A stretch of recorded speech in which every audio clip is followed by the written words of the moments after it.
Vous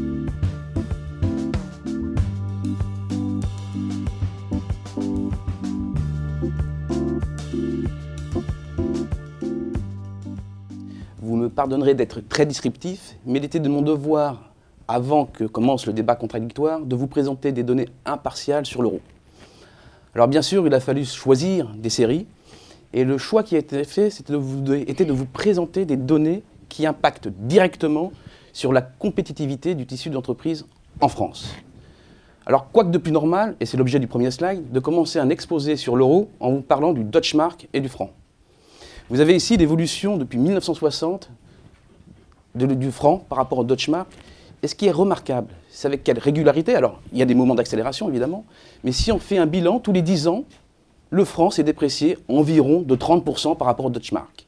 De 1960 à 1970, de 1970 à 1980, de 1980 à 1990, et on sent vers la fin des années 80 qu'il se passe quelque chose. Et en effet, à partir de 88, on en a fini avec les dévaluations compétitives.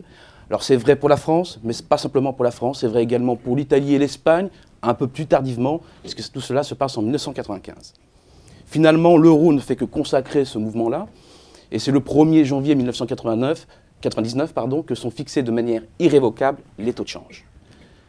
La politique monétaire passe sous la houlette de la BCE, et dès qu'on parle de la BCE, et c'est l'objet du slide numéro 2, évidemment, tout de suite vient à l'esprit l'inflation. Est-ce que l'inflation a été maîtrisée? Alors la série est évidemment rétropolée, et on était déjà dans ce mouvement de bon contrôle des prix. La cible, vous l'avez en verticale, c'est celle des 2%. Le taux de croissance annuel moyen entre 2000 et 2010 de l'inflation dans la zone euro a été de 2,1%.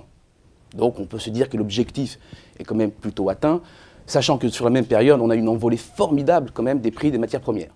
Et si j'avais pris l'indice sous-jacent, c'est-à-dire l'indice auquel on enlève les produits les plus volatiles, comme l'énergie, on serait à 1,8%. L'inflation, c'est bien, la croissance, c'est mieux.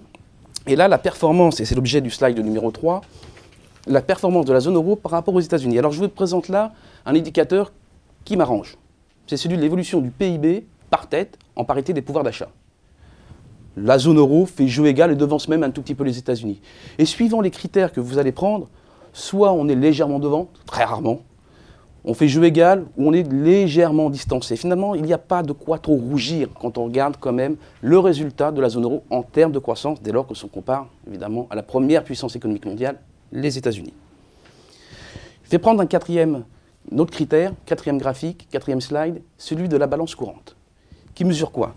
Qui mesure le niveau d'endettement du pays. L'endettement d'un pays, c'est l'endettement de l'État, des entreprises, des ménages vis-à-vis de l'extérieur. C'est ce que retrace la balance courante. Rapporté au PIB, on voit que l'on est proche de l'équilibre dans la zone euro. Alors, un léger décrochage en fin de parcours, mais on est quand même proche de l'équilibre.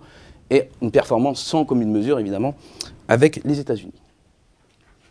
L'objet du 5e slide est celui de l'évolution de l'euro par rapport à deux grandes monnaies. D'abord, le dollar et le yuan, qui s'est imposé. Alors, on l'a un petit peu oublié, là également la série est un peu rétropolée, l'entrée de l'euro est mise en place, l'euro se déprécie. Tout au début de sa carrière, l'euro se dévalorise assez rapidement par rapport au dollar. Alors là, je vais faire une petite digression, j'en ferai pas beaucoup, mais c'est à cette époque-là que s'est passé, enfin, il y a eu des choses fondamentales qui se sont jouées. L'euro diminue, certains pays sont rentrés à un haut niveau dans l'euro, je pense à l'Allemagne, le coût des matières premières était en baisse à cette époque, et là, une espèce de magma, de convergence de facteurs qui font que certains pays à cette époque-là font le choix de rentrer dans une compétition coût. On se bat sur les coûts, on rentre plutôt par le bas. D'autres pays, c'est le cas de l'Allemagne, ont eu d'autres choix, ou on fait le choix plutôt, on le verra, de plutôt se mettre dans la compétition hors coût pour échapper évidemment à l'emprise que pouvaient avoir des pertes de compétitivité. On voit que le jeu chinois est un petit peu divergent maintenant. On a eu une longue montée de l'euro par rapport au dollar et par rapport au yuan. L'euro se déprécie un petit peu maintenant par rapport au yuan, et on rentre là dans une nouvelle phase. Alors finalement, quand on dresse le bilan, on se dit finalement la croissance, pas de quoi rougir par rapport aux États-Unis, la balance courante plutôt équilibrée, l'inflation maîtrisée. Quel est le problème de la zone euro? C'est que la zone euro, et c'est l'objet du slide suivant, est une moyenne. C'est une moyenne. Et à la moyenne, il n'y a plus personne. Aussi, Vous l'avez sur le 6e slide, il y avait du monde en 2000. L'écart de croissance, et ce qui vous est présenté ici, ce sont les positions extrêmes des pays, alors les pays qui comptent. L'écart de croissance en 2000 était de 1,8 points. Donc on avait une certaine convergence, et à un certain niveau. Vous vous placez 10 ans plus tard, c'est 8 points. 8 points d'écart entre la Grèce et l'Allemagne.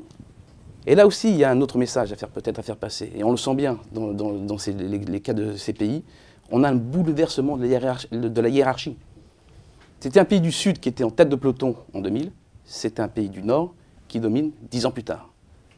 Bouleversement de la hiérarchie. Et également, un autre message, c'est qu'on sent bien qu'il y a eu un tassement également de la croissance. Et on sent se dessiner, c'est l'objet du slide suivant, une Europe à 2 vitesses. Alors sur un premier critère qui est celui des taux de chômage. Alors une Europe du Nord, emmenée par l'Autriche, les Pays-Bas, l'Allemagne, la Finlande, la Belgique, et une Europe du Sud, emmenée par la France, l'Italie, l'Espagne, la Grèce et le Portugal. Alors on sent bien se dessiner une Europe à 2 vitesses. Et c'est encore plus évident, si vous prenez le slide suivant, le slide numéro 8, vous avez une Europe à 2 vitesses qui se dessine en termes de balance courante, avec des pays qui sont excédentaires et structurellement excédentaires et dont les excédents tendent à s'accumuler, et les pays du Sud qui voient leur déficit s'accroître année après année. Et il y a une parfaite symétrie entre les deux courbes.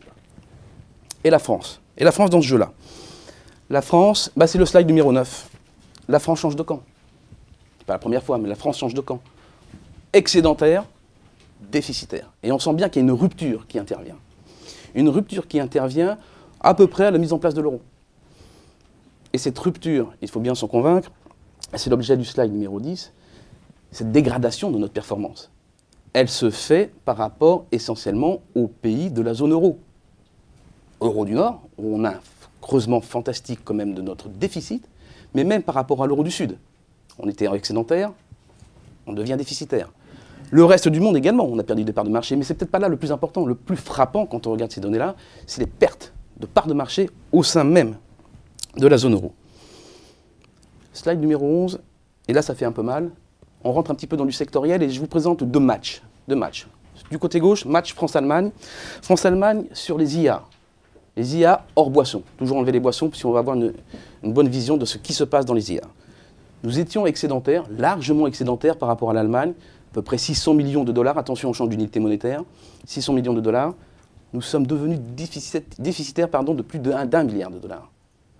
Le match dans l'automobile. France, zone euro. Légèrement excédentaire, oui, pas grand-chose. On est devenu, là c'est même plus un trou, c'est un gouffre, totalement déficitaire. Donc sur nos bastions, des places fortes de notre industrie, on a cédé beaucoup de terrain sur nos principales places fortes. Et si on résume un tout petit peu, on perd du terrain géographiquement par rapport à nos voisins et sur nos bastions. Alors, les raisons de ce décrochage, alors je ne vais pas énumérer, il y a certainement beaucoup de raisons, c'est qu'il y a peut-être une erreur fondamentale au début de la mise en place de la zone euro, et là on le voit très bien sur l'évolution des marges. Vous avez ici représenté l'EBE, l'excédent brut d'exploitation rapporté à la valeur ajoutée. L'Allemagne était dans une plus mauvaise position au début des années 2000. Et on voit la formidable augmentation du taux de marge des entreprises allemandes. Mais c'est bien parce qu'on fait des marges, parce qu'on est bénéficiaire, qu'on investit dans la R&D, qu'on investit dans le capital, qu'on investit dans l'humain, dans le travail. C'est à partir de cette base-là qu'on arrive à avoir des entreprises de croissance qui sont capables de rebondir à l'extérieur. La France a une trajectoire totalement opposée, avec un tassement de ses marges. Et je vais terminer sur un ultime slide, un ultime constat. Voilà, ce constat il est relativement évident. C'est le nombre d'entreprises industrielles de croissance. Vous avez ici représenté celles qui ont plus de 50 salariés et moins de 2000 salariés. Notre force de frappe à l'extérieur. Vous pouvez voir, en 2003, nous étions à peu près à, pas loin, si je grossis un petit peu près, de 10 000 entreprises.